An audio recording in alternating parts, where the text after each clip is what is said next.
Praise the Lord, praise the Lord, praise the Lord. మంచిది. మన ప్రభువును రక్షకుడైన యేసు క్రీస్తు పరిశుద్ధ నామంలో ఈ యొక్క సర్వకృపానిధి మినిస్ట్రీస్ అనే ఈ యూట్యూబ్ ఛానల్ వీక్షకులందరికీ కూడా మరొకసారి మా హృదయపూర్వకమైన వందనాలు తెలియజేస్తున్నాం. ఈ విధంగా ఈ యొక్క శిలువ ధ్యానములు అనే ఈ యొక్క కార్యక్రమాలని మేము మీకు అందించడానికి చాలా సంతోషపడుతున్నాం. ఒక్కొక్క ఎపిసోడ్లో ఒక్కొక్క రీతిన ప్రభు మనల్ని దర్శిస్తూ వస్తున్నాడు. Praise the Lord, praise the Lord, praise the Lord. Hallelujah. Live hallelujah, hallelujah, hallelujah. Praise the Lord, praise the Lord, praise the Lord. మంచిది. మన ప్రభువును రక్షకుడైన యేసుక్రీస్తు పరిశుద్ధ నామంలో ఈ విధంగా ఈ దినమున మరొక ఎపిసోడ్ని మేము మీకు అందించడానికి ఎంతో సంతోషిస్తూ ఉన్నాం. మొదటిగా మొదటి ఎపిసోడ్ నుంచి ప్రభు తన యొక్క కృపచేత ఈ యొక్క ఎపిసోడ్స్ అన్నీ కూడా నడిపిస్తూ ఉన్నారు. అందుని బట్టి ప్రభుకి స్తోత్రాలు చెల్లిస్తున్నాం. చాలామంది ఈ యొక్క ఎపిసోడ్స్ చూస్తున్నారు, ఆత్మీయమైన మేళ్ళు ఆశీర్వాదాలు పొందుతున్నారు.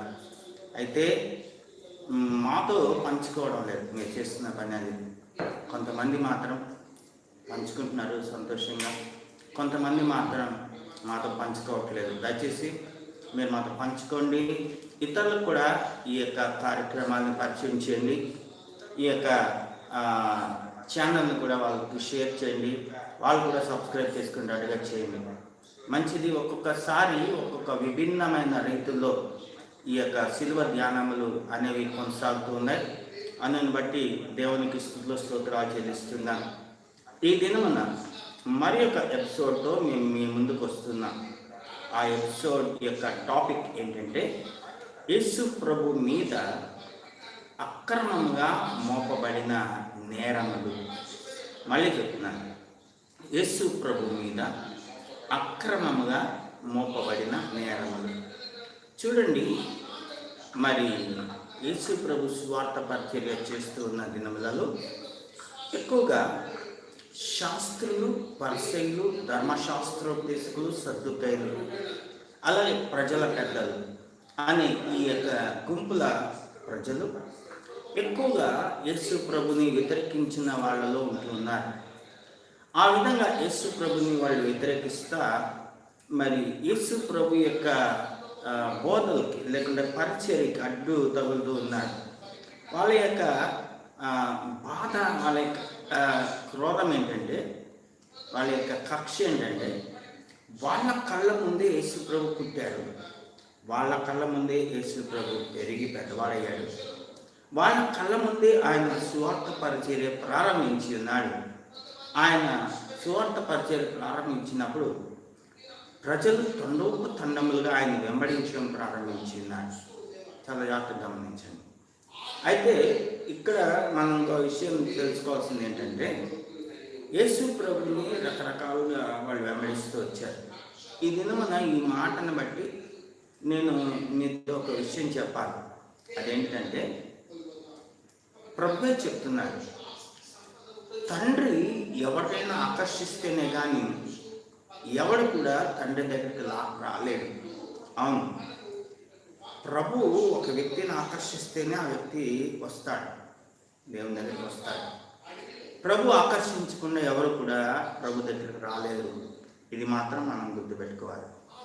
ఇది నేను చెప్తుంటే ప్రభు ఇంకొక విషయాన్ని చెప్పమంటున్నాడు. అదేంటిదంటే, నోవహుకి ఆది కాండంలో మనం చూస్తాం, ఓడని కట్టమని దేవుడు ఆజ్ఞాపించి ఉన్నాడు.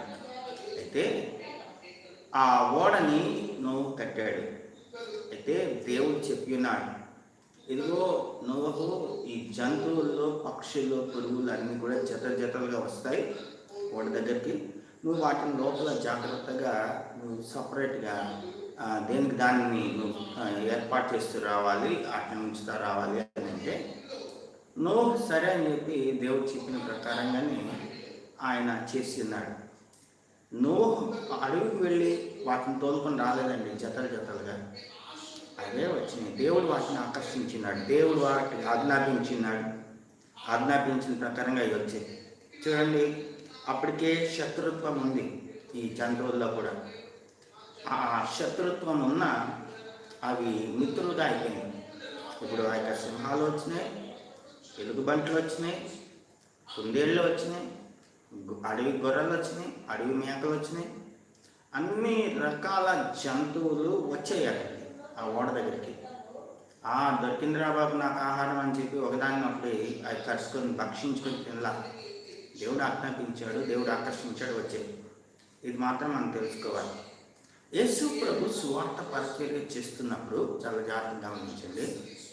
ప్రజలు తండోపతండాలుగా ఆయన వెంబడించడం ప్రారంభించినారు. కొంతమంది అనుకుంటారు ఏమనంటే ఆయన స్వస్థత చేస్తున్నాడు అని అని ప్రజలు వెంబడిస్తున్నారు అనుకుంటారు, కానీ చాలా తప్పు. దానికోసం వెంబడించే వాళ్ళు ఉన్నారు. అంత మాత్రమే కాకుండా ఆయన బోధలు వినడానికి ఎక్కువగా ప్రజలు ఆయన వెంబడించేవాడు. చూడండి, అప్పుడప్పుడు కొన్ని పరీక్షలు ఎదురవుతూ ఉండేవి ప్రజలకి. సరే, మనం అనుకున్నాం ఆయన స్వస్థపరుస్తాడు అని ప్రజలు వెంబడించారు అనుకున్నాం. ఒక చోట మనం చూస్తే అరణ్య ప్రాంతంలో ప్రభు ఒకసారి వాక్యం చెప్పడం ప్రారంభించాడు. 3 దినములు ఆయన వాక్యం చెప్తానే ఉన్నాడు. దాంట్లో చిన్న పిల్లలు మొదలుకొని వృద్ధుల వరకు అన్ని వయసుల వారు ఆ యొక్క ప్రభు యొక్క బోధ వెంటకు వచ్చారు, వింటూ ఉన్నారు. దాంట్లో రోగులు కూడా ఉంటారు. అయినా మనం కానీ చూసినట్లయితే ఏ ఒక్కరు కూడా తొందరపడ్డా. ఈ రోజుల్లో చూస్తే చర్చెస్కి లేకుంటే సభలకి కొంతమంది వస్తూ ఉంటారు. ఏమైంది పాస్టర్ గారు, రోగుల వరకు ప్రత్యేక ప్రార్థన చేస్తామని రాశారుగా, మా ప్రార్థన ఎప్పుడు చేస్తారు, మేము పలానా రోగంతో బాధపడుతున్నాం అని తొందర పెడుతూ ఉంటారు దైవ సేవకులు. అయితే ఒకవేళ యేసు ప్రభుని అట్లా ప్రజలు వెంబడించిన వాళ్ళు ఎక్కువ శాతం, ఒకవేళ అలాంటి వర్గం వాళ్ళు ఉన్నారనుకోండి, రోగులుగా ఉన్నవాళ్ళు అనుకోండి, అక్కడ అసలు ఎవరు కూడా ప్రభుని తొందర చేస్తుండగా మనం చూడం. 3 రోజులు అయితే మనం చూసినట్లయితే అలా ప్రజలు చూడండి ముందు దేనికి స్థానం ఇచ్చారంటే యేసు ప్రభు యొక్క వాక్యానికి స్థానం ఇచ్చారు. ఆ వాక్యం తర్వాతనే ప్రభు అందరినీ కూడా బాగు చేసేవాడు, ముట్టి స్వస్థపరిచేవాడు. ఒకవేళ వాక్యం మధ్యలో ఎవరైనా దురాత్మలు పట్టిన వాడు డిస్టర్బ్ చేస్తూ ఉంటే, వాక్యాన్ని చెప్పనివ్వకుండా డిస్టర్బ్ చేస్తూ ఉంటే వాళ్ళలో ఉన్న దురాత్మలు వెళ్ళగొట్టేసేవాడు. అంత మాత్రమే కాదు, ఒకవేళ ఆయన సువార్త చెప్పడం ప్రారంభించే ముందు కూడా ఒకవేళ ఎవరైనా మరీ సీరియస్గా ఇబ్బందిగా ఉంటే వాళ్ళని ముట్టి బాగు చేసేవాడు. ఏది ఏమైనా మనం చూసినట్లయితే ప్రజలు తండోపతండాలుగా ప్రభుని వెంబడిస్తూ వచ్చేవారు. కొంతమంది ఆయన ఎలా ఉంటాడో చూద్దామని చెక్కేలాగా, కొంతమంది రోగులు, కొంతమంది ఆయన బోధలు వినడానికి మనం చూసినట్లయితే రకరకాల వెంబడిస్తూ వచ్చేవారు. అయితే యేసు ప్రభుకి ఫాలోయింగ్ ఎక్కువైపోయేసరికి నేను చెప్పాను కదా, శాస్త్రులు, పరిసయ్యులు, ధర్మశాస్త్రజ్ఞులు, సద్దుకాయులు, ప్రధాన యాజకులు, ప్రజల పెద్దలు వీళ్ళందరికీ కూడా ప్రభు మీద ద్వేషం పెరిగింది, ప్రభు మీద అసూయ పెరిగింది. కరెక్ట్ మాట, అసూయ పెరిగింది. ఎట్లాగైనా చూడు, ఈయన ఫాలోయింగ్ ఎక్కువైపోయింది, మన ఫాలోయింగ్ ఎక్కువైపోయింది, ఈయన ఎలాగైనా కానీ మనం అంతమొందించాలి, ఈయన ఎలాగైనా అంతమొందించాలి. చూడండి, పట్టుకొని ఒకవేళ చంపేస్తే మరి అందరు కూడా వాళ్ళ మీద పడతారు, అందుకని వాళ్ళు అలా చేయలేదు. రెండోది, నేను వాక్యం చెప్తున్నప్పుడు ప్రభు నాతో ఏం చెప్పమన్నా అంటే, వాళ్ళు ఎలా పడితే అట్లా చంపేస్తే ఆయన శిలువ మరణం పొందాలి అని ప్రవక్తలు ప్రవచించిన ఆ యొక్క ప్రవచన నెరవేరదు. అందుకని ఒకవేళ వాళ్ళ మనసులో ఉన్నా అది కొన్నిసార్లు ప్రయత్నాలు కూడా చేసినా అది కూడా టాపిక్ వస్తుంది. ఆ యొక్క శిలువ మరణం కాకుండా ఏ మరణం కూడా ప్రభు విషయంలో అనుమతించబడలేదు అని మనం తెలుసుకోవాలి. అయితే వాళ్ళు ఇప్పుడు యేసు ప్రభుని పట్టుకోవాలి. మనం కానీ చూసినట్లయితే 3.5 సంవత్సరాలండి శిష్యులు ప్రభుని వెంబడిస్తున్నారు. వీళ్ళు ఇంకా ఎక్కువగా ప్రభుని వెంబడిస్తున్నారు. చూడండి, ప్రజలేమో ఆయన మాటలు విని బాగుపడాలని ఆయన వెంబడిస్తుంటే, ఈ 5 ఇప్పుడు నేను చెప్పిన శాస్త్రులు, పరిసయ్యులు, ధర్మశాస్త్రాలు తీసుకుని సద్దుకయ్యులు, ప్రజల పెద్దలు, ప్రధాన యాజకులు వీళ్ళందరూ కూడా ఆయన బోధనలో తప్పులు కనిపెట్టాలని ఆయన వెంబడిస్తూ వచ్చారు. ఆయన్ని అడుగడుగున ఫాలో అవుతూ వచ్చారు. చాలా జాగ్రత్తగా గమనించండి. ఆయన బోధల మీద బాగుపడాలని కాదు, ఆయన బోధనలో తప్పులు కనిపెట్టాలని ఆయన వెంబడిస్తూ వచ్చారు. ఈ రోజుల్లో కూడా మనం చూసినట్లయితే సువార్త కూటాలు పెట్టిన, చర్చిల్లో వాక్యం చెప్తున్నా, లేదా ఇలాంటి యూట్యూబ్ ఛానల్ వాక్యం ప్రసంగాలు మరి ఇస్తున్నా, బాగుపడాలి అని వాక్యాన్ని వినేవాళ్ళు కొంతమంది అయితే, ఆ బోధించే బోధకుల్లో తప్పులు ఏరాలి, తప్పులు కనిపెట్టాలి అని ఎదురు చూసేవాళ్ళు చాలామంది ఉంటున్నారు. జాగ్రత్త. అది ఒకవేళ దేవుని వాక్యానికి మించి చెప్తే అది నేరం అవుతుంది. కానీ దేవుని వాక్యాన్ని తీసుకొని చెప్తున్నప్పుడు, వాక్యంలో ఉన్న విషయాలను వివరిస్తున్నప్పుడు అది తప్పు కాదు. ప్రభు కూడా ఆయన వాక్యంలో ఉన్నది, ఆయనే వాక్యమే ఉన్నాడు కాబట్టి ఆయన ఉన్నట్టుగా చెప్తూ ఉన్నాడు. వీళ్ళందరూ ఆచారబద్ధమైన ప్రజలుగా ఉంటూ ఉన్నారు. ధర్మశాస్త్రం ఇవ్వబడింది, దేవుడే ఇచ్చాడు మోషేకి. ఆ ధర్మశాస్త్రాన్ని వీళ్ళు సమాజ మందిరాల్లో బోధిస్తున్నారు, అదంటలేదు. కానీ వాళ్ళు మాత్రం నడవట్లా, ప్రజల్ని మాత్రం నడవాలి అని బలవంతం చేస్తున్నారు. ఎవరైతే నడవరో వాళ్ళని పట్టుకొని శిక్షిస్తూ ఉన్నారు. వీళ్ళు మాత్రం నడవరంట, ప్రజలు మాత్రం నడవాలంట. ఆ విధంగా మరి ప్రజల్ని నడిపిస్తూ ఉన్న దినాల్లో ప్రభు వచ్చాడు.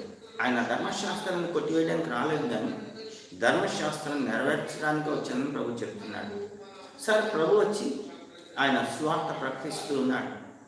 ధర్మశాస్త్రం చెప్పిన దానికన్నా, ధర్మశాస్త్రం ఉన్న దానికన్నా ఆయన ఇంకా వివరంగా, ఇంకా మెరుగ్గా, ఇంకా అడ్వాన్స్గా ఆయన మరి బోధిస్తూ ఉంటే, ప్రజలందరూ కూడా ఆయన వెంబడిస్తూ ఆయన బోధలు వింటూ ఉంటే వీళ్ళందరికీ కూడా చాలా కడుపు మండిపోతా ఉంది.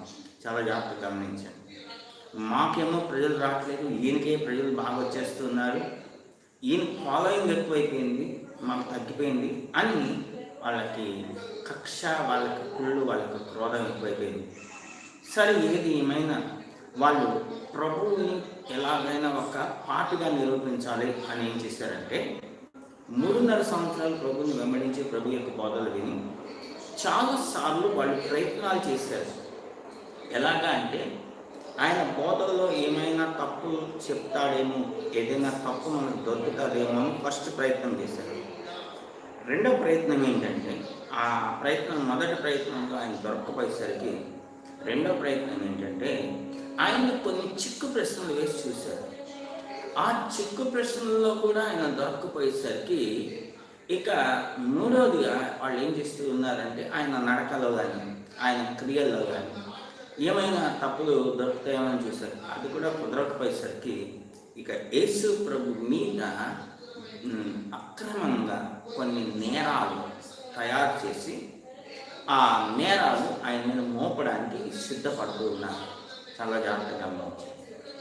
ఆ నేరాలు కూడా మరి యేసు ప్రభు కొన్నిసార్లు చెప్పిన బోధలో నుంచే, యేసు ప్రభు యొక్క ప్రవర్తనలో నుంచే కొన్నిటిని ఏవి నేరాలుగా వాళ్ళు ఏమంటారు, అక్రమమైన నేరాలుగా ఆయన మోపాలని ప్రయత్నిస్తూ ఉన్నారు. వాటిలో మొదటి నేరం యేసు ప్రభు మీద అక్రమంగా వాళ్ళు మోపాలి అని వాళ్ళు మోపిన నేరం మొదటిది మనం చూద్దాం. మత్తయి సువార్త 26వ అధ్యాయం 60, 61 వచనాలు, అలాగే 65 వచనం. బైబిల్స్ ఉన్నవాళ్ళు తీసి చూడండి అని నేను ఎప్పుడు ఎపిసోడ్స్లో చెప్తూ ఉంటాను. అయితే ఈరోజు నుంచి నేను ఒక విధానం నేర్చుకోవాలనుకుంటున్నాను. అదేంటంటే, రాసుకోండి లేదా వినండి. బైబిల్స్ ఎందుకు తీయమని చెప్పడం లేదంటే, పాపం కొంతమందికి అయితే బైబిల్స్ బాగా తీయటం వచ్చు. ఏ గ్రంథం ఎక్కడుందో, ఏది ఎక్కడుందో, నేను చెప్పేది పాత నిబంధనలో ఉందా, కృత నిబంధనలో ఉందా తెలుసు, తీయగలరు, వెంటనే ఫాస్ట్గా తీసి చూడగలరు. కానీ కొంతమంది మా ప్రియమైన బిడ్డలకి అస్సలు బైబిలే ముట్టుకోరు. అలాంటి వాళ్ళకి నేను రెఫరెన్స్లు చెప్పి బైబిల్ తీసి చూడండి అంటే, నేను మత్తయి సువార్తలో చూస్తే ఆ యొక్క పాత నిబంధనలో చూస్తారు. మత్తయి సువార్త కొంతమంది కొంచెం తెలుగు గలలో ఉంటారు. ఇండెక్స్లో నేను చెప్పింది ఎక్కడుందో తీసుకొని ఆ పేజ్ నెంబర్ కూడా కావాలి, పేజ్ నెంబర్ తీసుకొని తర్వాత తీరిగ్గా అధ్యాయం వచ్చిందని చెప్పేలోపు నేను ఇది వివరించేస్తే మళ్ళీ ఇంకో రెఫరెన్స్లోకి వెళ్ళిపోతాను. మళ్ళీ ఇంకోటి కూడా అదే చేస్తారు. మళ్ళీ ఇండెక్స్ తీసి మళ్ళీ ఇండెక్స్లో అది ఎక్కడుందో చూసి ఇదంతా టైం వేస్ట్. నేను వాక్యం చెప్పేటప్పుడు మీరు వాక్యం మీద మైండ్ పెట్టాలి, కానీ ఇలా వెతుకులాట్లో ఉండేటప్పటికి అసలు పాయింట్ మీరు క్యాచ్ చేయరు, అంటే మీకు గ్రహించకుండా దాటి వెళ్ళిపోతూ ఉంటారు. కాబట్టి ఈ దినం నుంచి నేను ఈ బాణి మారుస్తున్నాను. మీరు వినండి, తర్వాత మీరు చదువుకోవాలంటే మీరు రాసుకోండి, బైబిల్స్ తీసి తర్వాత తేలిగ్గా ఆ బైబిల్లో నేను చెప్పిన ఉందా లేదా మీరు చదువుకోండి. మత్తయి సువార్త 26వ అధ్యాయం 60 వచ్చిన మళ్ళీ చెప్తాను. మత్తయి సువార్త 26వ అధ్యాయం 60 వచ్చిన అబద్ధ సాక్షులు అనేకులు వచ్చినను సాక్ష్యం ఏమీ దొరకలేదు. చాలా జాగ్రత్తగా కొంతమంది అబద్ధ సాక్షులు వచ్చారు. ఆయన మీద అక్రమంగా లేదా అన్యాయంగా అక్రమంగా నేరాలు మోపడానికి అబద్ధ సాక్షుల్ని వీళ్ళు పిలిచారు. అబద్ధ సాక్షుల్ని పిలిచారు అంటే అబద్ధాలు చెప్పి మేము సాక్షులని అని నమ్మించేటట్లుగా ఒప్పించేటట్లుగా కొంతమందిని పిలిస్తే వచ్చారు. వాళ్ళు ఏం చెప్తారో చెప్పమండి అంటే వాళ్ళ యొక్క దగ్గర చెప్పిన వాటిలో సాక్ష్యం ఏమీ దొరకలేదు. ఆయన అలా చేశాడు, ఇలా చేశాడు, రకరకాలుగా ఆయన అల్లి చెప్తామని ట్రై చేస్తే అవేవి కూడా వాటిలో ఏమంటారు ఆ యొక్క పట్టు లేదు అని చెప్పాలి. ఇప్పుడు 61 వచ్చిన చదువుతున్నాను. తుదకు 2 మనుషులు వచ్చి వీడు దేవాలయమును పడగొట్టి 3 దినములలో దానిని కట్టగలనని చెప్పానని. చాలా జాగ్రత్తగా గమనించండి. రకరకాల అబద్ధ సాక్ష్యాలు యేసు ప్రభుకి విరోధంగా మోపాలని చూశారు. అయితే వాటిలో పసలేదు, వాటిలో పట్టు లేదు. అలా చెక్ చేసుకుంటూ వచ్చారు. ఆఖరికి ఆ అబద్ధ సాక్షులను 2 మనుషులు వచ్చి అంటున్నారు, వీడు దేవాలయమును పడగొట్టి 3 దినములలో దాన్ని కట్టగలను అని చెప్పాను అనేది. చాలా జాగ్రత్తగా గమనించండి. యేసు ప్రభు ఆ మాట చెప్పాడు. ఈ దేవాలయాన్ని పడగొట్టండి, నేను దాన్ని 3 దినముల్లో నేను కడతానని చెప్పాడు. ఈ దేవాలయం అన్నాడు. ఆయన చెప్పిన దేవాలయం ఏంటి అంటే మన యొక్క శరీరం అనే దేవాలయం. ఆయన తన శరీరం అనే దేవాలయాన్ని గురించి ఆయన ఆ మాట చెప్తున్నాడు. అంతేగాని అక్కడ సొలొమోను కట్టిన యెరూషలేములో ఉన్న దేవాలయాన్ని గురించి ఆయన చెప్పలేదు. ఇది చూడండి, ఆయన మీద అబద్ధంగా మరి ఒక నేరంగా మోపాలి అని చెప్పి వాళ్ళు దీనిని వాడుతూ ఉన్నారు. మనం చాలా జాగ్రత్తగా గమనించినట్లయితే వాళ్ళకండి అసలు యేసు ప్రభు చెప్పే మాటలు అర్థం కావట్లేదు. ఆ మాటలన్నీ కూడా వాళ్ళు డైరెక్ట్గా తీసుకుంటున్నారు. వాళ్ళు ఇంకోటి ఏంటంటే ప్రకృతి సంబంధులు అని చెప్పాలి. ప్రకృతి సంబంధులకి ఆత్మ సంబంధమైన విషయాలు అర్థం కావాలి. ఇది మీకు అర్థం కావాలంటే ఒక విషయం చెప్తాను. ఆయన బల్లారాధన గురించి చెప్తున్నాడు ప్రభు. ఆయన శరీరం గురించి, ఆయన రక్తాన్ని గురించి ప్రభు చెప్తున్నప్పుడు చాలా జాగ్రత్తగా గమనించండి. ఆయన శరీరాన్ని గురించి, ఆయన రక్తాన్ని గురించి చెప్తుంటే మనం చూసినట్లయితే చాలామంది యూదులు ఏంటి ఈయన ఏమంటున్నాడు, నా శరీరం తిన్నాను అంటున్నాడా అంటే ఆయన పట్టుకొని ఆయన శరీరాన్ని పీక్కొని తినడానికి అనుమతిస్తున్నాడా అని కొంతమంది ఆయన నా రక్తాన్ని త్రాగండి అంటే, ఆ ద్రాక్ష రసం చూపించి నా రక్తాన్ని త్రాగండి అంటే ఏంటి ఈయన రక్తాన్ని త్రాగనిస్తాడా, ఆయన రక్తాన్ని త్రాగమంటాడా అని ఆయన చెప్పిన మాటని చూడండి ఇష్టం వచ్చినట్టుగా మాట్లాడుతున్నారు. ఇష్టం వచ్చినట్టుగా తీసుకొని వాళ్ళకి ఇష్టం వచ్చినట్టుగా అన్వయించుకొని మాట్లాడుతున్నారు. ఇది చూడండి, వాళ్ళు ప్రకృతి సంబంధం, వాళ్ళ ఆత్మ సంబంధులు కాదు, ప్రకృతి సంబంధులు. ఈ విషయాలు వాళ్ళకి మాత్రమే అర్థం కాదు, మిగతా వాళ్ళందరికీ అర్థమైంది. అందుకని మనం చూసినట్లయితే అక్కడే 2 రకాల ప్రజలు తేడా కలిగిన వాళ్ళు కనిపిస్తున్నారు. ఆయన సంబంధులు, వాళ్ళ ఆత్మ సంబంధులు. కాబట్టి ఆయన చెప్పిన మాటలు వాళ్ళకి అర్థమవుతున్నాయి. కానీ వీళ్ళు ప్రకృతి సంబంధులు కాబట్టి ఆయన చెప్పిన మాటలు వాళ్ళకి అర్థం కావడం లేదు. మనం చూసినట్లయితే 3 రోజులు ఈ దేవాలయాన్ని పడగొట్టండి, ఈ దేవాలయాన్ని పడగొట్టండి. కొరింథీ పత్రికలో పౌలు క్లియర్గా రాస్తాడు, మీరు దేవుని ఆలయమై ఉన్నారనియో. మనం ఏమై ఉన్నా? దేవుని యొక్క ఆలయమై ఉన్నాం. చాలా జాగ్రత్త గుర్తుపెట్టుకోండి, చాలా జాగ్రత్త గుర్తుపెట్టుకోండి. మీరు దేవుని ఆలయమై ఉన్నారు. పోయిన ఎపిసోడ్లో అనుకుంటే నేను చెప్పాను, ఒక వాక్యాన్ని చూపించాను. ఎవడైనాను దేవుని ఆలయమును పాడు చేసిన ఎడల దేవుడు వాణిని పాడు చేయను అని ప్రభువే చెప్తున్నాడు. దేవుని ఆలయమును పాడు చేసిన ఎడల అంటే అది 2 రకాలైన అర్థాలు వస్తున్నాయి. ఒకటి, ఈ యొక్క భూమి మీద దేవుని ఆరాధించే దేవుని యొక్క ఆలయం అని ఒకటైతే, 2 ఈ దేవాలయం, శరీరం అనే దేవాలయం. దీన్ని నువ్వు పాడు చేస్తే ఆయన నిన్ను పాడు చేస్తానంటున్నాడు. కాబట్టి మనం చూసినట్లయితే మళ్ళీ మనం ఆ సబ్జెక్ట్లోంచి డివేట్ అవ్వద్దు, అంటే తప్పిపోవద్దు. కాబట్టి మనం చూసినట్లయితే ఆయన మాటలు ప్రకృతి సంబంధమైన వాళ్ళకి అర్థం కావు, ఆత్మ సంబంధమైన వాళ్ళకే అర్థమవుతుంది. ఆయన తన శరీరాన్ని గురించి చెప్తున్నాడు. వాళ్ళు ఏ విధంగా ఆయన్ని పట్టుకొని ఆయనని చంపివేస్తారు, ఆయన శరీరం అనబడే యొక్క దేవాలయం విషయంలో దేవాలయాన్ని ఎలా పడగొడతారు, ఆయనని ఎలా చంపివేస్తారు. శరీరం అని ఈ దేవాలయాన్ని పడగొట్టమంటే ఏ విధంగా ఆయన్ని చంపివేస్తారు, ఆయన దానిని ఉదాహరిస్తా, దాని గురించి చెప్తా. మీరు ఈ యొక్క దేవాలయాన్ని పడగొట్టండి అంటున్నాడు. 3 రోజుల్లో నేను దాన్ని కడతాను అని ప్రభు చెప్తున్నాడు. అంటే మీరు నన్ను చంపుతారు, మళ్ళీ తిరిగి 3 రోజుల్లో మళ్ళీ నేను తిరిగి లెగుస్తాను, దాన్ని కడతాను అంటే తిరిగి లెగుస్తాను అన్నాడు. అవును, నిజంగానే పడగొట్టారు కదా. యేసు ప్రభుని చంపినప్పుడు ఆయన శరీరంలో ఉన్న రక్తం అంతా కూడా పోయింది. ఆయన తలవార్చి ఆయన పడిపోయాడు, అంటే ఆయన చనిపోయాడు. అలాంటి ఆయన 3వ దినాన్ని తిరిగి లేచాడు, 3వ దినాన్ని తిరిగి లేచాడు. అవునండి, ఆ పడగొట్టబడింది ఆయన తిరిగి లేపబడింది, 3వ దినాన్న తిరిగి లేచాడు. ఇది మనం తెలుసుకోవాల్సిన విషయం. ఆయనేమో తన శరీరాన్ని గురించి ఆయన చెప్తే, వీళ్ళు ఏం చేస్తున్నారంటే మా సొలొమోను దేవాలయం, మా దేవుని ఆలయాన్ని గురించి ఈయన చెప్తున్నాడు అని 65వ వచనంలో మనం చూద్దాం.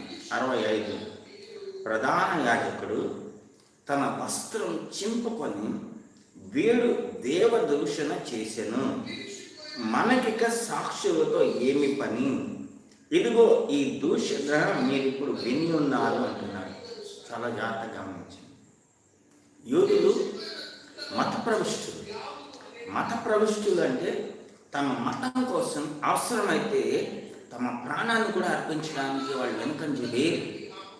అందుకనే ఈ యొక్క ప్రధాన యాజకుడు ఈ మాటలు విని అతనిలో రగిలిపోతుంది, ఇంకా వీడు దేవదోషం చేశాడు అని చెప్తున్నారు.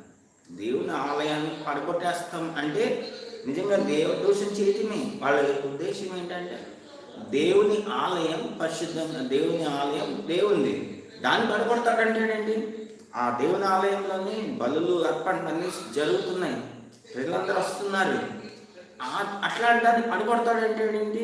ఈయన అట్లా చేయటం వలన ఈయన దేవదోషం చేస్తున్నాడు, ఇంకా మనకు సాక్షులతో పని లేదు అని చెప్పి తన వస్త్రం చింపుకొని ఆయన చెప్తున్నాడు, ఈ దూషణ మీరందరూ కూడా వింటా ఉన్నారు.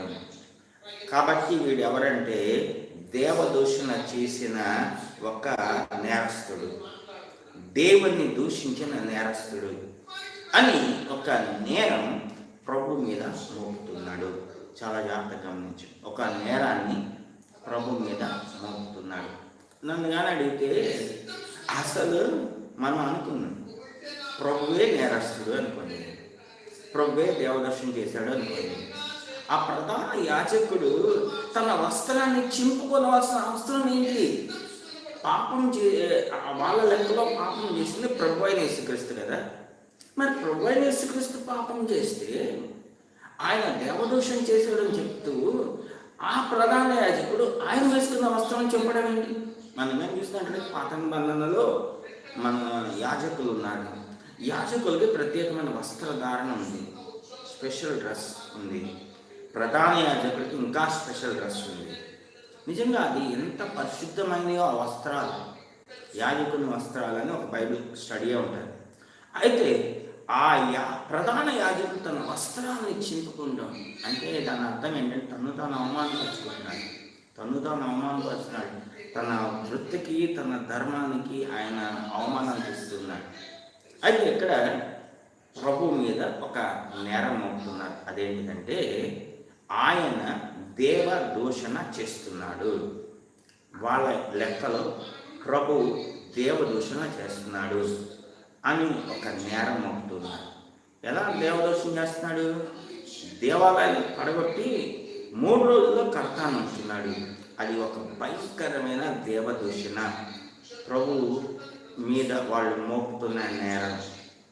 ఇక దేవదూషణ చేసే వాళ్ళని చంపేయాలి అని వాళ్ళ యొక్క తీర్మానం. చూడండి, దేవదూషణ చేస్తే వాస్తవంగా దేవుడు చూసుకుంటాడు. దేవుడి చేతిలో పడ్డంటే ఎవరైనా దేవదోషం చేస్తే దేవుడు చూసుకుంటాడు. మరి వీళ్ళేం చేస్తున్నారంటే మేమే వాళ్ళకి శిక్ష విధించాలి, మా చేతుల్లో మేము తీసుకొని అలాంటి దేవదోషం చేసేవాళ్ళు మేమే చంపాలి. ఆలోచించండి. అదేంటంటే మన దేవుడు సజీవుడు, ఆయన రోషం కలిగిన వాడు. ఆయనకి విరోధంగా ఎవరైనా ఆయన్ని దూషిస్తే వాళ్ళని ఆయన చూసుకుంటాడు. మనం ఎందుకు చూసుకునేది? వాడు దేవదోషం చేశాడు, వాడి మతం ఇవ్వకూడదు, వీడు దేవదోషం చేశాడు. ఇదంతా కూడా ఆత్మ సంబంధమైన వాళ్ళు చేసే పని కాదు. దేవుని జోలికి ఎవరైనా వెళ్తే దేవుడు చూసుకుంటాడు. మనం దేవుడికి వదిలేయాల్సిందే. మనం తీర్పు తీర్చకూడదు. మన జోలికి వచ్చినా మనం దేవునికి చేతికి వదిలేయాలి. ప్రభు అంటున్నాడు, తీర్పు తీర్చడం నా పని, పగ తీర్చుకోవడం నా పని, మీరు అది నాకు వదిలేయండి అంటే మనం ఏం చేస్తామంటే ఆయనకు వదిలేకుండా మనమే తీర్పు తీరుస్తాం. సరే, రెండవ నేరం యేసు ప్రభు మీద అక్రమంగా మోపిన నేరములలో రెండవది యోహాను సువార్త 10వ అధ్యాయం 33వ వాక్యం. మళ్ళీ యోహాను సువార్త 10వ అధ్యాయం 33వ వాక్యం. ఇక్కడ మనం చూసినట్లయితే రెండవ నేరం వాళ్ళు యేసు ప్రభు మీద మోపుతూ ఉన్నారు. ఆ రెండవ నేరం 33 కన్నా 30వ వచనంలో మనం చూసినట్లయితే అక్కడ ఇంకా క్లియర్గా మనకు కనిపిస్తుంది.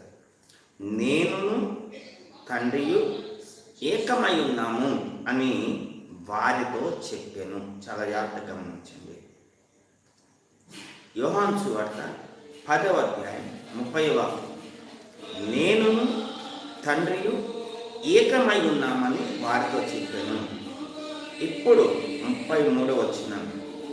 అందుకు యూదులు, నీవు మనుష్యుడివై ఉండి దేవుడినని చెప్పుకొనుచున్నావు గనుక దేవదూషణ చేసినందుకే నిన్ను రాళ్లతో కొట్టదుము కానీ మంచి క్రియ చేసినందుకు కాదని ఆయనతో చెప్పేది.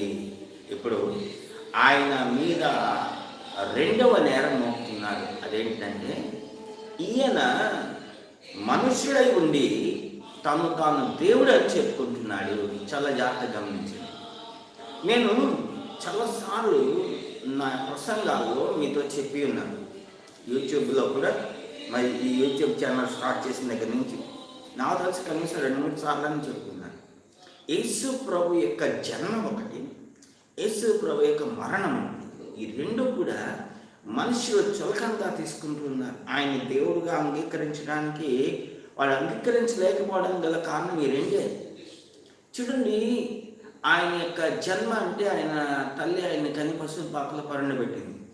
అంత మాత్రమే కాదు, ఆయన తను తాను తగ్గించుకుని ఒక సామాన్యమైన మానవుడిగా వచ్చి ఉన్నాడు. ఇక ఆయన మరణం అంటే సామాన్యమైన మానవుని చేతిలో చిక్కి చాలా ఘోరంగా హింసించబడి అవమానపరచబడి ఆయన శిలువ మరణం పొంది ఉన్నాడు. అది కూడా చాలామందికి చాలా వెరితరంగా ఉంటుంది, విపరీతంగా ఉంటుంది. వాళ్ళు దాని మూలంగా కూడా యేసు ప్రభుని రక్షకుడిగా అంగీకరించడం లేదు. అయితే ఈ దినమున నేను మీతో చెప్తున్న మాటలు ఏంటంటే, ఆయన్ని అందరూ కూడా ఒక సామాన్యమైన మనిషిగానే లెక్క కడుతున్నారు. చాలా జాగ్రత్తగా గమనించాం. ఒక సామాన్యమైన మనిషిగానే ఆయన లెక్క కడుతున్నారు. అందుకని ఈయన ఒక సామాన్యమైన మనిషి. అయితే ఈయనేం చేస్తున్నాడు? నీవు మనుష్యుడివై ఉండి దేవుడు నన్ను చెప్పుకుంటున్నావు అంటున్నారు. చాలా జాగ్రత్తగా గమనించు. నువ్వు ఎవరువయ్యా? నువ్వు మనిషివి, కానీ నువ్వేం చెప్పుకుంటున్నావు? దేవుడు నన్ను చెప్పుకుంటున్నాను. చూడండి, చాలామంది యేసు ప్రభు నమ్మని వాళ్ళు యేసు ప్రభు గురించిన ఉద్దేశం ఇదే. ఈరోజు కూడా కొంతమంది ఆయన దేవుడని నమ్మరు, ఆయన ఒక ప్రవక్త అన్నట్టుగా నమ్ముతారు. అయితే ఇక్కడ మనం చూసినట్లయితే ఆయన మీద మోపబడిన నేరములలో రెండవ నేరం ఏంటంటే యూదులు. అందుకు యూదులు, నువ్వు మనుష్యుడివై ఉండి దేవుడినని చెప్పుకుంటున్నావు. చాలా జాగ్రత్తగా గమనించండి. ఈ దినమున నా ప్రేమైన సహోదర సహోదరి, ఆయన ఒకటి మనుష్య కుమారుడు, రెండు దైవ కుమారుడు, దేవుని యొక్క కుమారుడు.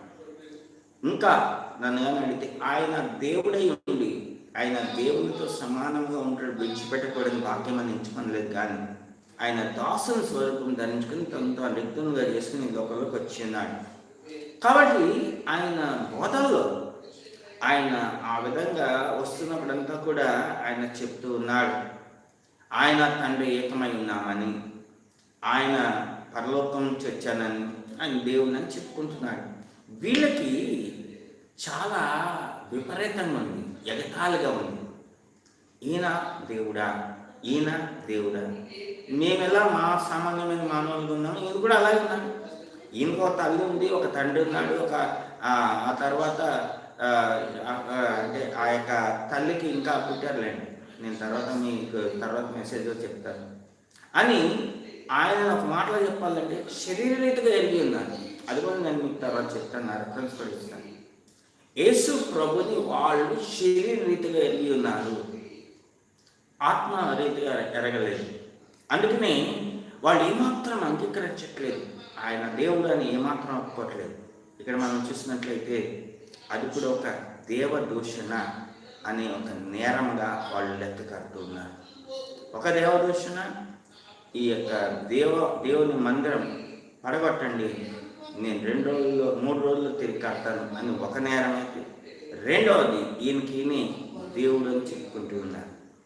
తర్వాత మూడవది మనం కానీ చూసినట్లయితే యోహాను సువార్త 10వ అధ్యాయం 24వ వచనం. మళ్ళీ చెప్తున్నాను, యోహాను సువార్త 10వ అధ్యాయం 24వ వచనం. యూదులు ఆయన చుట్టూ పోగై, ఎంతకాలం మమ్మల్ని సందేహ పెట్టుదువు, నీవు క్రీస్తువైతే మాతో స్పష్టంగా చెప్పుమనేది. చాలా జాగ్రత్తగా గమనించండి. నువ్వు ఎంతకాలం మమ్మల్ని సందేహ పెడతావు, మాలో అనుమానాలు కలుగజేస్తావు, నీవు క్రీస్తువైతే మాతో స్పష్టంగా చెప్పు అంటున్నాడు. అంటే వాళ్ళకి అర్థం కావట్లేదు ఈయన క్రీస్తు కాడా. అప్పుడు మనం 30వ వచనానికి వస్తే, ఇందాక నేను చదువుతున్నాను, నేను తండ్రియు ఏకమై ఉన్నామని ఆయన వారితో చెప్పాను. దీనిని బట్టి వాళ్ళు గట్టిగా పట్టుకుంటున్నారు. అదేమిటంటే ఆయన దేవదూషణ చేస్తున్నాడు. ఆయన మీద మోపబడిన నేరములు 3 విషయాలు ఏంటంటే, ఆయన దేవదూషణ చేస్తున్నాడు. ఇంకా మనం ముందుకి వెళ్ళి చూసినట్లయితే లూకా సువార్త ఆయన మీద మోపబడిన నేరములలో మరొక నేరం ఏంటో చూద్దాం. లూకా సువార్త 23వ అధ్యాయం 1-2 వచనాలు. అంతటా వారందరూ లేచి ఆయనను పిలాతు వద్దకు తీసుకుని పోయి, ఇతడు, చాలా జాగ్రత్తగా గమనించండి, ఇతడు మా జనమును తిరుగుబడ ప్రేరేపించుచు కైసరునకు పన్ను ఇయ్యవద్దని, తానే క్రీస్తు నన్ను ఒక రాజుననియు క్రీస్తును ఒక రాజనియు చెప్పగా మేము వింటిమి అని ఆయన మీద నేరము మోపసాగిరి. మళ్ళీ చెప్తున్నాను, రెఫరెన్స్తో సహా. లూకాసు వార్త 23వ అధ్యాయం 1-2 వచనాలు. అంతటా వారందరూ లేచి ఆయనను పిలాతు వద్దకు తీసుకొని పోయి ఏం చేస్తున్నారు అని అంటే, ఇతడు మా జనమును తిరుగుబడ ప్రేరేపించుచు కైసరునకు పన్ను ఇయ్యవద్దనియు, తానే క్రీస్తు అని ఒక రాజనియు చెప్పగా మేము వింటిమని ఆయన మీద నేరం మోపసాగిరి. చాలా జాగ్రత్తగా గమనించండి. ఈ యొక్క దాంట్లో మనం 2 విషయాలు చూస్తున్నాం. ఒకటి, జనాన్ని తిరుగుబాటు చేపిస్తూ ఉన్నాడు ఈయన, ప్రభుత్వానికి విరోధంగా తిరుగుబాటు చేయిస్తున్నాడు. ఒకటి. 2, ఈయన ఏం చేస్తున్నాడంటే కైసరుకు పన్ను ఇవ్వడం కరెక్ట్ కాదు, మీరు కైసరుకు పన్ను ఇవ్వద్దు అని ఆయన మీద నేరం మోపుతున్నారు. చూడండి, తిరుగుబాటు ఎట్లా అంటే కైసరుకు పన్ను ఇవ్వద్దు. 2, నేనే రాజుని, నా పేరు క్రీస్తు, నేనే రాజుని, నా పేరు క్రీస్తు అని ఆయన చెప్పడం మేము విన్నాం. దీంట్లో మనం కానీ చూసినట్లయితే ఈ 2 కారణాల చేత ప్రజల్లో తిరుగుబాటు కలుగజేస్తున్నాడు, తిరుగుబాటు కలిగేటట్టుగా ప్రేరేపిస్తున్నాడు అని వాళ్ళు చెప్తూ ఉన్నారు. ఒకటి, కైసరుకు పన్ను ఇవ్వద్దు. 2, తిరగబడండి. కారణం ఏంటంటే నేనే క్రీస్తుని అనే రాజుని అని ఆయన చెప్పుకుంటున్నాడు. ఆయన చెప్పినప్పుడు మేము విన్నాం అని పిలాతు దగ్గర తీసుకుని వెళ్ళి వాళ్ళు ఆయన మీద నేరం మోపుతున్నారు. చాలా జాగ్రత్తగా గమనించండి. అసలు ఆయన చూడండి, పన్ను ఇవ్వద్దు అని ఎలా చెప్తాడు? ఒకసారి ఇదే ఆయన్ని శోధించడానికి ప్రభు దగ్గరకు వచ్చి కొంతమంది ఆయన శోధిస్తున్నారు. కైసరుకు పన్ను ఇవ్వమంటావా వద్దంటావా అని అడిగితే ఆయన చెప్తున్నాడు, ఇవ్వాలా వద్దా చెప్తా, మీ దగ్గర పన్ను రూక ఉంటే తీసుకురండి అన్నాడు. వాళ్ళు ఒక పన్ను రూక తీసుకొచ్చారు. ఆ పన్ను రూక చూపించి అంటున్నాడు, దీని మీద ఉన్న ఆ యొక్క బొమ్మ ఎవరిది అని అడిగాడు. అవునండి, ఆ రోజుల్లో ఆ యొక్క పన్ను రూక మీద కైసరు యొక్క బొమ్మ ముద్రించబడింది, కైసరు యొక్క ఫోటో ఉంది. అప్పుడు వాళ్ళందరూ అన్నారు, ఈ యొక్క పన్ను రూపం మీద ఉన్న బొమ్మ కైసరుది. అప్పుడు ప్రభు ఏమంటున్నా అంటే, కైసరుది కైసరికి ఇవ్వండి, దేవునిది దేవునికి ఇవ్వండి అని చెప్పాడు. చాలా జాగ్రత్తగా వినండి, అది కరెక్ట్ మాట. కైసరుది కైసరికి ఇవ్వండి, దేవునిది దేవునికి ఇవ్వండి. ఇది వాళ్ళకి అర్థం కాదు. కైసరుది కైసరికి ఇవ్వండి, దేవుని దేవునికి ఇవ్వండి అంటే అసలు వాస్తవంగా ఇది చాలా చిన్న విషయం. అవును, ప్రభుత్వాన్ని మనం పన్నులు కట్టాలి. చూడండి, ప్రభుత్వానికి మనం పన్నులు కట్టాలి. కరెంట్ బిల్ వస్తే కరెంట్ బిల్ కట్టాలి. మనకి ఇంకా ప్రభుత్వానికి ఇంటి పన్ను వస్తే ఇంటి పన్ను కట్టాలి. ఏది వస్తే అది ప్రభుత్వానికి మనం ఇవ్వాల్సిందే, అది తప్పదు. అది ఇంకొకరు ఎవరు కూడా అట్లా చెప్పరు. చూడండి, చెప్పరు. అలా చెప్తే వాళ్ళకి లాభం ఏంటండి? ప్రభుత్వానికి మీరు ఏం పన్నులు కట్టద్దని చెప్పారని మన లాభం ఏంటి? ఇంకా నన్ను కానీ అడిగితే అది నిజంగా అట్లా చెప్పుకుంటే వెళ్తే ఎవరో ఒకరు దాన్ని ఏమంటారు రికార్డ్ చేసుకొని దాన్ని ఏమంటారు నమోదు చేసుకొని పట్టి ఇవ్వచ్చు. యేసు ప్రభు అట్లా చెప్తేనే కదా. ఏమంటున్నాడు? కైసర్ది కైసరికి ఇచ్చేయండి. అది కైసర్ యొక్క బొమ్మ ఉంది కాబట్టి ఆ పన్ను రూపు మీద అది కైసర్ది కైసరికి ఇవ్వండి. మీరు చెల్లించవలసిన వాటిని చెల్లించండి. సారీ, ప్రభు దగ్గరికి ఆ పన్ను వసూలు చేసే వాళ్ళు వచ్చి ప్రభుత్వం అంటున్నారు, ఇదిగో బోధకుడా, నువ్వు పన్ను కట్టవా, నీకును పేతురు పన్ను కట్టాలంటే ప్రభు పేతురుని పిలిచి, ఇదిగో పేతురు, నువ్వు వెళ్ళి సముద్రం గేలం ఒక చేప పడుతుంది, దాన్ని నోరు ఓపెన్ చేయి, దాన్ని నోట్లో చూడు ఒక షెకెల్ ఉంటుంది, అది తీసుకుని వెళ్ళి నీకు నాకు పన్ను కట్టేసి అని చెప్తున్నాడు. ఆయన కట్టున్నాడండి, ఆయనే కట్టున్నాడు పన్ను. ఆ పన్ను అధికారులు వస్తే ఆయనే చెల్లిస్తున్నాడు పన్ను. అయితే ఆయన చెల్లించేవాడు ప్రజల్ని చెల్లించొద్దు అని ఎట్లాగా రెచ్చగొడతాడు, వాళ్ళని ఎలా ప్రేరేపిస్తాడు? ఇక్కడ చూడండి, ఇదంతా అన్యాయంగా అక్రమంగా ఆయన మీద నేరాలు మోపుతున్నారు. తానే రాజుని అని చెప్పుకుంటున్నాడు అని చెప్తున్నాడు. నా పేరు క్రీస్తు, నేను రాజుని అని చెప్పుకుంటున్నాడు. చూడండి, ఆయన రాజే. అసలు ఆయన పుట్టినప్పుడే 3 జ్ఞానులు తూర్పు దేశం నుంచి వచ్చారు. ఎందుకోసం వచ్చారా బాబు అంటే, యూదులకు రాజుగా పుట్టినవాడు ఎక్కడున్నాడు అని అడుగుతున్నారు. ఆయన రాజే, ఆయన రాజుగా ఈ లోకంలోకి వచ్చాడు. కానీ ఆయన వచ్చిన విధానం చూస్తే రాజులాగా ఎవరికి అర్థం కావట్లేదు.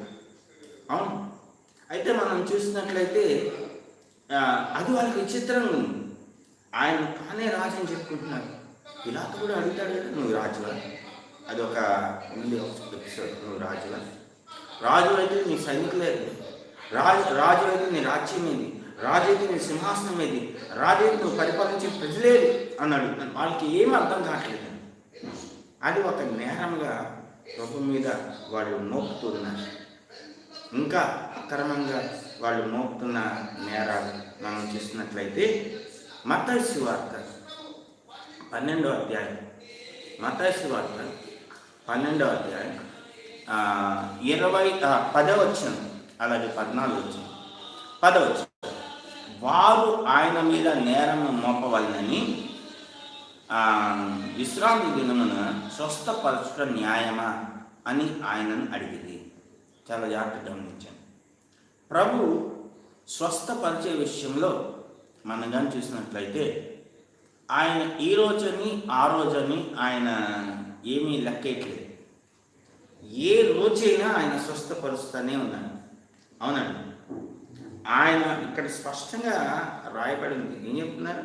వారు ఆయన మీద నేరం మోపవలనని విశ్రాంతి దినమున స్వస్థపరచడం న్యాయమా అని ఆయన్ని అడిగేది. అప్పుడు ఆయన ఏమంటున్నాడంటే, మీలో ఏ మనుషునికైనా ఒక గొర్రె ఉండి అది విశ్రాంతి దినమున గుంటలో పడితే దాన్ని పట్టుకొని పైకి తీయడా అని అడుగుతున్నాడు. అవునండి, గొర్రె ఉంది, విశ్రాంతి దినమున గుంటలో పడిపోయింది. గుంటలో పడిపోతే మరి ఆ గుంటలోంచి పైకి తీయడా? గొర్రె కంటే మనుషుడు ఎంతో శ్రేష్ఠుడు కాబట్టి విశ్రాంతి దినమున మేలు చేయటం ధర్మమే అని చెప్పి అక్కడ సమాజ మందిరంలో ఒక మనుషుడు ఉన్నాడు. ఆ మనుషునికి వచ్చి చెయ్యి. ఆ 13వ వచనంలో మనం చూస్తున్నాం. ఆ మనుషునితో నీ చేయి చాపమనేను. వాడు చేయి చాపగా అది 2వ దాని వలె అది బాగుపడేను.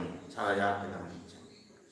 విశ్రాంతి దినం వరకు కాదు, విశ్రాంతి దినం అయిపోయే వరకు కాదు, ఆ తర్వాతనే నేను బాగు చేస్తానని చెప్పట్లా. వాస్తవంగా ఇది వాళ్ళు ఒక నేరంగా ఎందుకు తీసుకుంటున్నారు అని అంటే, యూదులు మత ప్రవేశులు అని చెప్పి ఉన్నాను. విశ్రాంతి దినమున వాళ్ళు ఏ పని చేయకూడదు అని ఉంది ఆ ధర్మశాస్త్రంలో.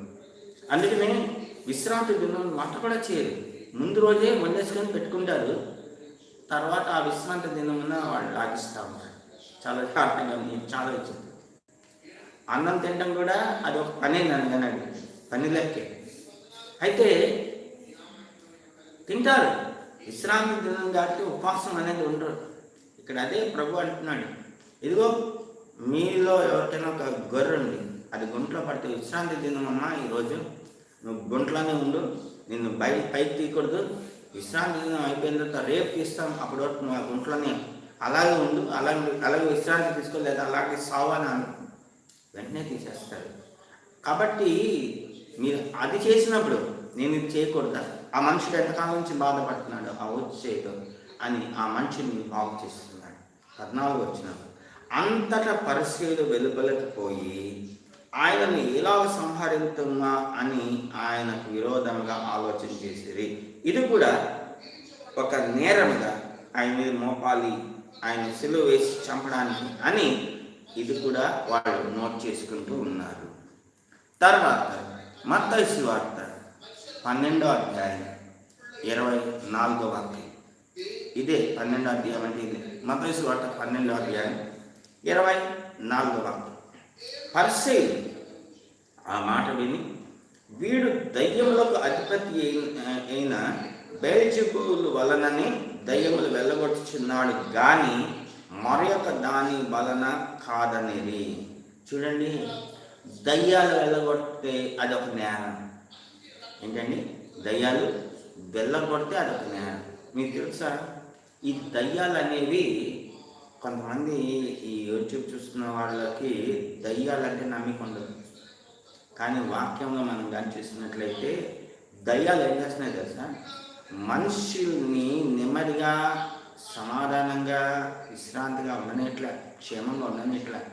కొన్ని దయ్యాలు రోగాలు తెచ్చిపెడితే, కొన్ని దయ్యాలు కుటుంబాలు తగదాలు తెచ్చిపెడితే, కొన్ని దయ్యాలు ఈ ఇళ్ళకి ఆ ఇళ్ళకి తగదాలు తెచ్చిపెడితే, ఈ దయ్యాలు అనేవి మనుషులతో చాలా ఆడుకుంటున్నాయి, చాలా విసిగిస్తున్నాయి. ఒక మాట చెప్పాలంటే, ఒక మనిషికి రోగం వచ్చింది, చాలా జాగ్రత్తగా. ఒక మనిషికి రోగం వచ్చింది, సైన్స్ ఎంతగా డెవలప్ అయింది అంటే అది ఎలాంటి రోగాన్నైనా బాగు చేయడానికి ఈ రోజుల్లో మనకి అన్ని రకాలైన మందులు ఉన్నాయి, అన్ని రకాల పరీక్షలు ఉన్నాయి, అన్ని రకాలైన వైద్యాలు ఉన్నాయి.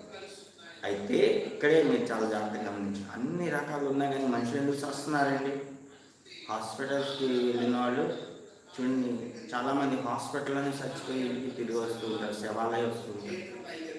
మరి ఎందుకు ఇలా జరుగుతుందండి అని అంటే ఒకే ఒక మాట చెప్తారు. అదేంటంటే కొన్ని రోగాలు ఉంటాయి, అవి మందులు వేయగానే అవి కంట్రోల్ అయిపోతాయి. ఎప్పుడు గుర్తుపెట్టుకోరు, కొన్ని రోగాలు ప్రపంచమంతా తిరిగినా, ప్రపంచమంతా ఉన్న మందులు వాడినా, అన్ని రకాల వైద్యాలు చేయించుకున్నా బాగు కావాలి ఛాలెంజ్ చేసి చెప్తున్నారు. నీవు ఆ రోగిని ప్రభు దగ్గర తీసుకుని వెళ్ళి ప్రార్థన చేపిస్తే ఆ రోగం బాగుంటుంది. ఏ రోగమైతే డాక్టర్ల వల్ల కాదు బాగు చేయడం, అది దెయ్యం వల్ల వచ్చిందని నువ్వు తెలుసుకో. ఇది ఎలా చెప్తున్నారండి అయ్యగారని మీరు అడిగితే, ఫస్ట్ ఆధారం నాకు బైబిలే. మళ్ళీ చెప్తున్నాను, ఇది మీకు ఎట్లా తెలుసండి అయ్యగారు, మీరు ఎలా చెప్పగలుగుతున్నారు అని మీరు నన్ను అడిగితే, నేను చెప్పగలిగే బలమైన ఆధారం ఏంటంటే, ఫస్ట్ ఆధారం ఏంటంటే బైబిలే. ఆ బైబిల్లో మనం ఏం చూసినట్లయితే ప్రతి రోగి విషయం అంతే మనం చూస్తాం బైబిల్లో. ఇప్పుడు ఆ రక్తస్రావం కలిగిన స్త్రీ గురించే ఉంది. వైద్యుల దగ్గరికి వెళ్ళి, ఎంతమంది వైద్యుల దగ్గరకు వెళ్ళి ఆమె ఎన్నో తిప్పల పడింది. 12 సంవత్సరాలు, 1 సంవత్సరం 2 సంవత్సరాలు కాదంలో 12 years, 12 సంవత్సరాలు ఆమె చాలా తిప్పలు పడింది అని రాయబడింది. ఎవరైనా అంతే, 38 సంవత్సరాల నుంచి ఒక వ్యక్తి రోగంతో బాధపడుతూ బెతస్తా కొన్నట్టుగా పడింది. రోగం వచ్చినప్పుడు ఎవరైనా కానీ డాక్టర్ దగ్గరికి వెళ్ళకుండా ఉండరు. ఫస్ట్ వెళ్ళేదే డాక్టర్ దగ్గరికి, ఫస్ట్ వాడేదే మందులు. అవన్నీ ఫెయిల్ అయితేనే దేవుని దగ్గరికి వస్తారు, గుర్తుపెట్టుకోండి.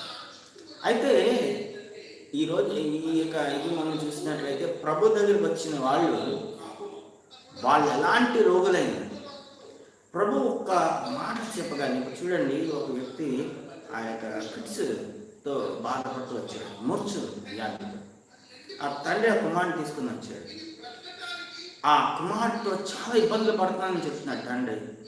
శిష్యుల దగ్గరికి వెళ్తే వాళ్ళు బాగు చేయలేకపోయారు. ప్రభు దగ్గరికి వస్తే అతను ఉన్న మూర్ఛలో దయ్యాన్ని ధరించాడు. వెంటనే ఆ దయ్యం అతన్ని పడేసి అతని నుంచి వెళ్ళిపోయింది. ఆ రోజు నుంచి, ఆ క్షణం నుంచి ఆ మూర్ఛల వ్యాధి ఆ బిడ్డలో లేదు అని బైబిల్లో.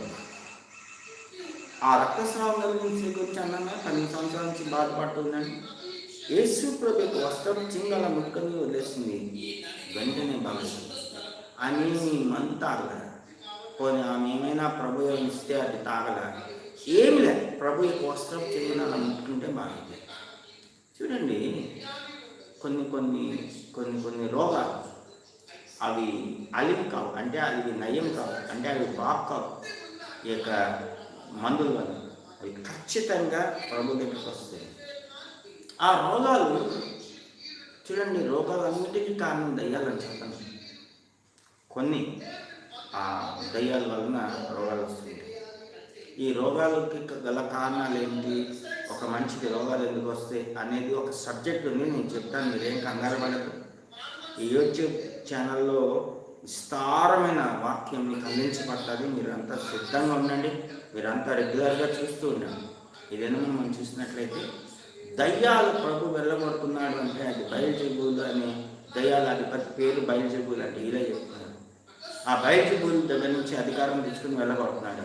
ఎప్పుడు కూడా గుర్తుపెట్టుకోండి, ఈ దయ్యం ఒక దయ్యం ఇంకో దయ్యాన్ని వెళ్ళగొడుతుంది. దయ్యాల అధిపతి అయిన బయల్జెబూల్ ఉన్నాడే, ఆయన చెప్తున్నారు బయల్జెబూల్ అని ఆయన పేరు, అధికారి పేరు. ఆ బయల్జెబూల్ ఇంకో దయ్యాన్ని వెళ్ళగొట్టదు, ఎందుకంటే వాళ్ళంతా ఒకటే కాబట్టి, వాళ్ళంతా సిండికేట్ కాబట్టి, ఒకే బ్యాచ్ కాబట్టి. అయితే ప్రభువు మీద అన్యాయంగా అక్రమంగా నేరం మోపాలని వాళ్ళు అలా నేరాలు మోపుతున్నారు. వీటిలో ఇప్పుడు వరకు మీరు విని ఉన్నారు వాక్యం.